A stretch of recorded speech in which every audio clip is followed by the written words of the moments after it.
Le cordon sanitaire pour faire barrage à la droite radicale est-il toujours en place au Parlement européen?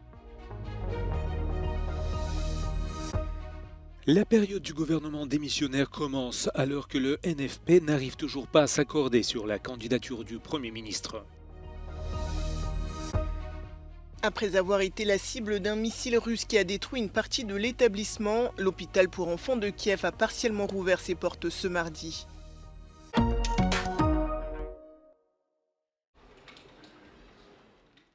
Un cordon sanitaire est toujours en place au Parlement européen à l'égard des groupes d'extrême droite et de droite radicale, ou du moins certains d'entre eux.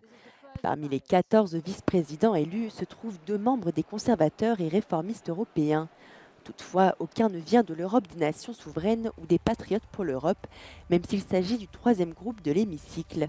En cause, d'autres groupes ont refusé de voter pour les candidats patriotes, l'ancien chef de Frontex Fabrice Leggeri et la députée tchèque Klára Dostálová. L'eurodéputé vert Daniel Freund explique le fonctionnement du cordon sanitaire.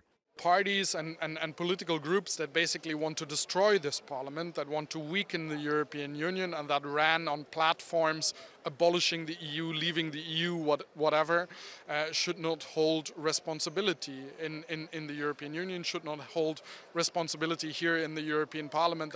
Well, if your political goal is to destroy this parliament, you should not be put in charge of managing this parliament, and that's the reason why we apply the cordon sanitaire.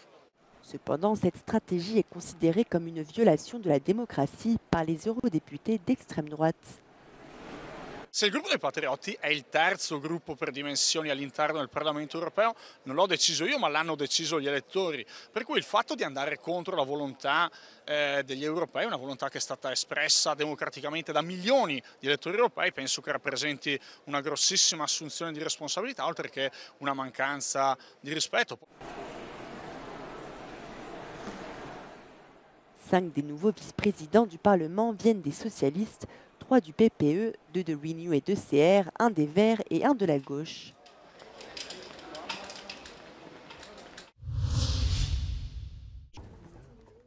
Giorgia Meloni va bientôt devoir trancher sur son soutien à la candidature d'Ursula von der Leyen. Cette dernière doit présenter son programme au groupe conservateur ECR, présidé par la première ministre italienne.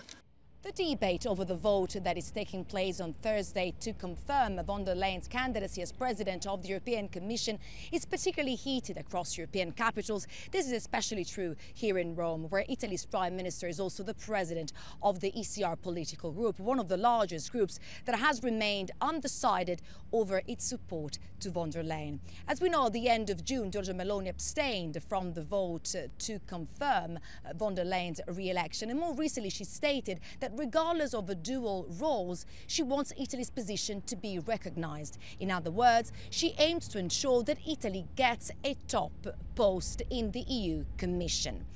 Every vote will count on Thursday when von der Leyen will attempt to convince MEPs to give her a second mandate. But given it's a secret ballot, the result is not guaranteed.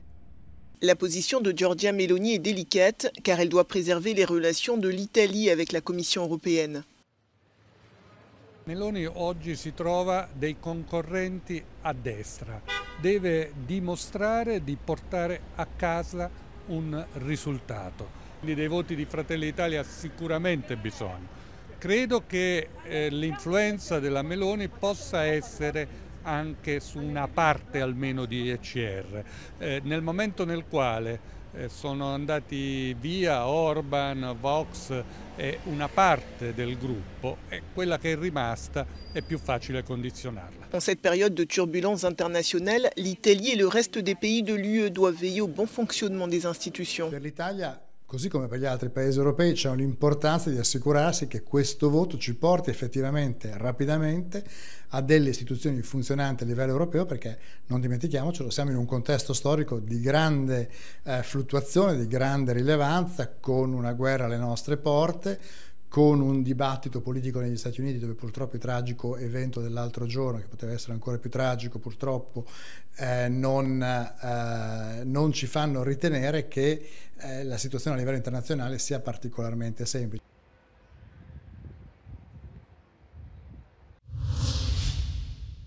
French President Emmanuel Macron accepted the resignation of his Prime Minister Gabriel Attal this Tuesday evening. However, Attal and his cabinet of ministers will remain in place during the next coming weeks, especially during the sensitive period of the upcoming Summer Olympics here in Paris. While the NFP, the left-wing coalition, the one that won the most seats during the French legislative elections, is still battling to come up with a name for the future Prime Minister. And France is really going into quite an unprecedented period known as a resigning government, and that means that it cannot be toppled by a no confidence vote from the rest of the MPs in the French National Assembly. That's the lower house of the parliament. And so this transition government headed by Gabriel Attal and his cabinet will only be able to take care of everyday matters. It will not be able to push any political or policy measures. And this could be okay for a couple of days or maybe a few weeks, but it could really pose a democratic issue if this takes longer than a couple of months, especially considering how complicated the negotiations have been to come up with a name for France's future prime minister. The NFP, the left-wing coalition, is composed of different parties, like, for example, the hard-left France Unbowed Party, the Socialists, the Communists, and the Greens, and they really have been squabbling to nominate someone. On Monday evening, the Socialists, the Greens, and the Communists came up with a name from the civil society. Her name is Laurence Tubiana, and she is a activist as well as a diplomat, and she was one of the key actors in coming up and signing the Paris 2015 climate agreement. However, the France Unbowed LFI party rejected this nomination, claiming that she is too close to current French President Emmanuel Macron. Sofia Katsenkova reporting from Paris for Euronews. Une semaine après la frappe d'un missile russe, les débris devant l'hôpital pour enfants de Kiev n'ont pas encore été retirés. L'établissement a pourtant décidé de rouvrir partiellement ses portes ce mardi.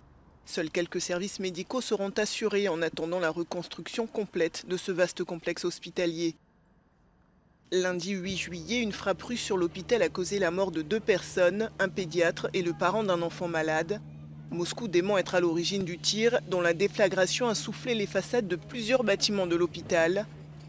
Le même jour, une série de frappes russes sur le territoire ukrainien a causé la mort d'au moins 44 personnes et fait près de 200 blessés. Alors que les travaux pour remettre l'établissement sur pied se poursuivent, Volodymyr Zelensky a annoncé qu'environ 10 millions d'euros seraient alloués à sa reconstruction. Face à cette guerre dont l'issue reste incertaine, le président ukrainien s'est dit favorable à ce que la Russie participe à un prochain sommet pour la paix.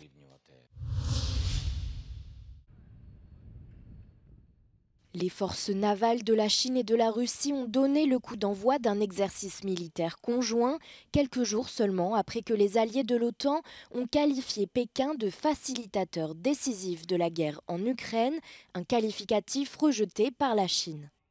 Les forces des deux parties ont patrouillé dans l'ouest et le nord de l'océan Pacifique, selon le ministère chinois de la Défense. Il s'agit du 4e exercice conjoint entre les deux parties depuis 2021. Le ministère a également précisé dans sa brève déclaration que l'opération n'avait rien à voir avec la situation internationale et régionale et qu'elle ne visait pas à prendre une tierce partie pour cible.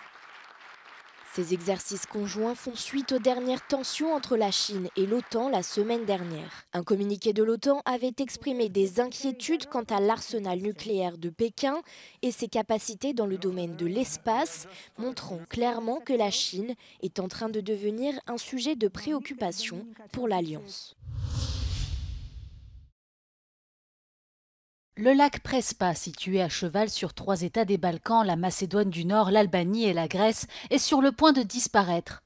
Chaque année, le prélèvement des eaux de ce lac à la biodiversité unique devient de plus en plus intense. In the early 90s, the shore of the lake was here, where I'm standing. And now, as you can see, is almost 100 meters behind me. Afin d'éviter un désastre environnemental causé par le changement climatique et par la main de l'homme et pousser les gouvernements à l'action, des ONG des 3 pays ont lancé le Forum pour le développement de la région de Prespa. Elles espèrent une mise en œuvre concrète des accords politiques conclus qui prévoient des mécanismes de sauvegarde de cet écosystème. сака да направат апел и до владите и до локалните власти да ги забрзаат напорите околу институционалната поврзаност, конкретна реализираност на акционите планови. Направени се премногу истражувања, премногу добри стратешки материјали, меѓутоа недостасува акција на терен и тоа народот најдобро го евидентира и очекува од трите држави да сторат час поскоро хитни мерки. Lors de ce forum, des représentants de la Bodensee Stiftung ont présenté leur expérience du lac de Constance, lui aussi situé à la frontière de 3 pays. La gestion de son écosystème repose sur l'accord politique signé par la Suisse, l'Allemagne et l'Autriche dans les années 1960. Le lac de Constance et celui de Prespa sont les seuls en Europe dont les eaux sont partagées par plusieurs pays.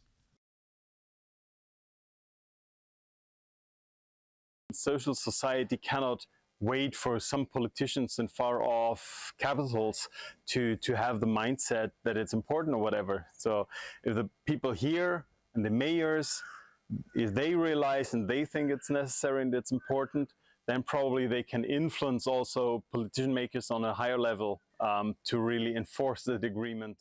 Les ONG de Macédoine du Nord, d'Albanie et de Grèce se sont engagées à poursuivre la coopération mutuelle qui n'existait pas dans le passé en raison de différends géopolitiques qui opposaient les 3 pays.